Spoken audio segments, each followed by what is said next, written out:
Okay, let's get into it. When you think Viking, I bet the first thing that comes to mind is, horned helmets, big ships, raiding, the classic image. That's the stereotype for sure, but it's really just the tip of the iceberg. Right. And today, we want to get into what's underneath that. We're going to look at how they actually lived, how they governed themselves, and the incredible technology they developed. It's so important to look past the rating because you find this incredibly structured and organized society.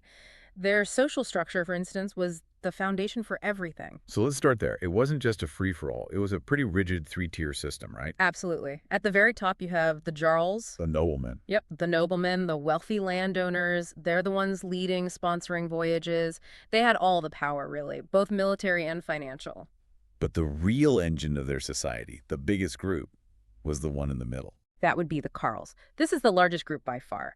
Your free farmers, craftsmen, sailors. They owned land, they could carry weapons, they had legal rights. They were the backbone of the entire Viking world. And then, the very bottom, you had the thralls. The enslaved population, yes. These were often prisoners of war or people born into slavery. They had almost no legal protection and did all the hardest labor. It's a tough part of their history, but their labor was a huge part of what made the whole system work. It's also interesting that most people weren't in big cities. They were in these small rural communities. Exactly. And because of that, there were no schools. Kids just learned practical skills directly from their parents. Survival 101. Pretty much. You learned farming, sailing, blacksmithing, whatever you needed to do to contribute and stay alive. That kind of close quarters living means you need rules. You need a way to stop arguments from turning into, blood feuds. Which brings us to the thing. Ah, the thing. It's such a fascinating early form of government. This was a special assembly for all the free Vikings, so the carls and the jarls. And it wasn't just for making laws, was it? It had two roles. Correct. It was both a political meeting and a court of law. Free men would travel for days to get there. So how did that work without, law books? How did they keep track of all the rules? That's the amazing part. They had a person called the law speaker. And this person's job was literally just to memorize all the laws? The entire legal code of the region, yes. An incredible feat of memory. When there was a dispute, everyone would turn to the law speaker who would recite the relevant law from memory. They held immense power. So if you stole someone's sheep, you wouldn't go to jail.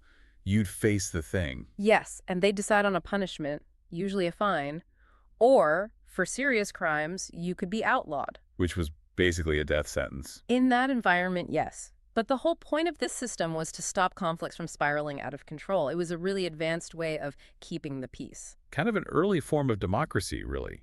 One of the first in Northern Europe. It is, but we have to remember who was excluded. Right. Not for everyone.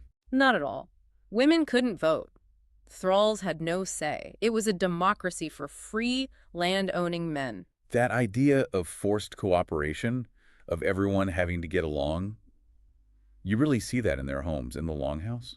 The Longhouse is the perfect symbol of their community life. These things were huge, sometimes over 60 feet long. And the key design feature, no walls inside. No internal walls at all. It was one huge open space. You're living with your entire extended family, maybe some farmhands, all together. I can't even imagine. The noise, the lack of privacy, the smell. Oh, definitely. In the middle, you'd have this long fire pit for heat and cooking. And they didn't have chimneys, so the smoke just went up and out a hole in the roof. The benches along the side were for sitting and sleeping, right? Dual purpose, yeah. And in the winter, they'd sometimes bring the livestock inside one end of the longhouse. For their body heat. Partly for their heat and partly to protect the animals from the cold. It was all about survival. And speaking of survival, let's talk food. Most carls were farmers, not raiders. What were they eating? The staples were barley and rye, things that could grow in a cold climate. They make bread, porridge. And they had cattle and sheep for milk and wool. And if you live near the coast, I assume a lot of fish. Fish was a huge source of protein. But the real challenge was winter. You had to preserve everything. So they smoked or salted meat and fish to make it last. A bad harvest was a disaster. That focus on practicality shows up in their clothes, too. It's all about function. All about function. Wool was the main material. It was warm, it was available. Men wore wool tunics over linen shirts with trousers. And for women? Long linen dresses with a kind of wool overcoat. and they'd hold it all together with these big metal brooches on the shoulders. Which were also a way to show off a bit of wealth, I'd imagine. Totally. Most clothes were dyed with things they could find, like plants.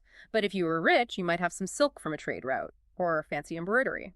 Weaving was a constant job for the women, just to keep everyone clothed and warm. Let's shift from the physical world to their belief system. They had this really complex mythology that explained everything. It was incredibly rich, yeah. They believed in many gods living in a realm called Asgard. Odin was the king of the gods, the god of wisdom and war. But he wasn't the most popular god, was he? Not for the average farmer, no. They were much more likely to pray to Thor, The god of thunder. god of thunder, controller of the rain. If you're a farmer, Yeah. he's the guy you need on your side. He was much more relatable. And then there's Valhalla, the ultimate reward for a warrior. Right. The Great Hall where warriors who died bravely in battle would go. But their mythology was more than just religion. It was also their science. It explained the seasons, the weather, everything. And that belief system, that courage, fueled their exploration. Which brings us to their greatest piece of technology, the longship. The longship is an absolute masterpiece of engineering. The key was a technique called clinker building. Okay, so what is that? Instead of putting the wooden planks of the hull flush against each other, they overlapped them, like shingles on a roof. And why do that? What does Yeah. that get you? It makes the hull flexible. It's counterintuitive, but when a huge wave hits, the whole ship could flex and absorb the energy instead of just snapping. It's why these light ships could handle the North Atlantic. Wow. And they held it all together with iron rivets. Exactly. That plus a long, heavy keel for stability. But the real genius was how maneuverable it was. We can go up rivers, right? Shallow rivers, deep oceans, anything. The ships were also symmetrical, front to back, so they could reverse direction almost instantly without turning around. It was a massive tactical advantage. But how did they navigate across these huge empty oceans with no compass? It was a mix of incredible skill and observation. They used the sun and the stars, of course. They had some tools, though. The sun shadow board. Yeah, the sun shadow board was basically a tool to find their latitude, how far north or south they were. By measuring the sun's shadow at noon, they could get a really accurate reading. But they were also just reading nature. They had to be experts. The color of the water, the types of seaweed, the flight patterns of birds. They knew which birds only flew a certain distance from land. Those were their signposts. And then there are the sunstones. That's a theory, yeah, that they use special crystals to find the sun's position, even on a cloudy day.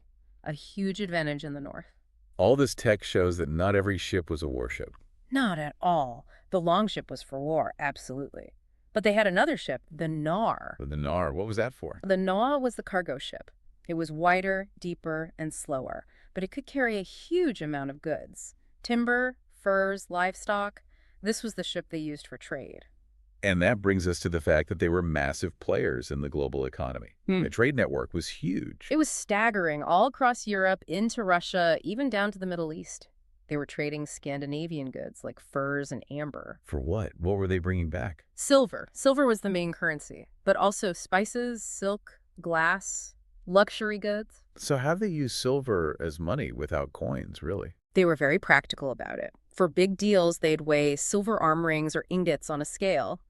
For smaller purchases, they literally just chop a piece off of their jewelry and weigh that. That's amazing, just cutting up your necklace to buy bread. It shows how central silver was, and their trade posts, places like Dublin and York, became these huge international towns. The economic power they had was just as important as their military might. But we can't ignore the military side. When a longship landed, what was the average warrior carrying? The most common weapon, by far, was the spear.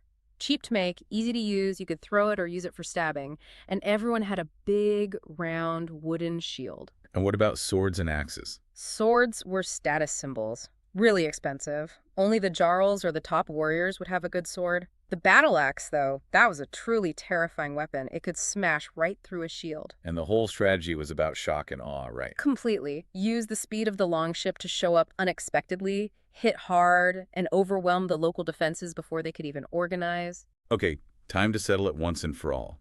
The helmets. Right, let's be very clear. Vikings wore helmets. They were usually simple cone-shaped helmets made of iron or leather for protection. Right. But they absolutely did not have horns on them. That whole image is a complete invention from the 1800s. It never happened. So after 300 years of dominance, what ended the Viking Age? It wasn't one big battle, was it? No, it was a slow transition. Two big things happened. The first was the spread of Christianity. Which was a political move as much as a religious one. Exactly. It gave kings a new way to centralize their power, to create unified kingdoms, instead of having lots of little chiefs fighting each other. And at the same time, the rest of Europe was getting better at defending itself. Yes, the raid became a lot riskier and less profitable.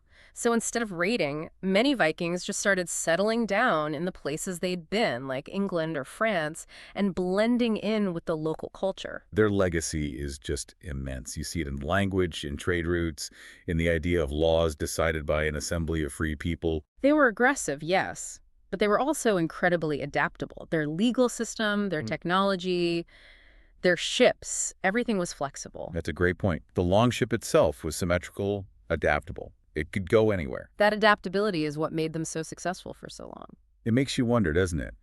If a society that so often favors rigid rules and systems today could maybe learn something from that flexible, adaptable Viking longship. A great thought to end on. Good luck with your studies.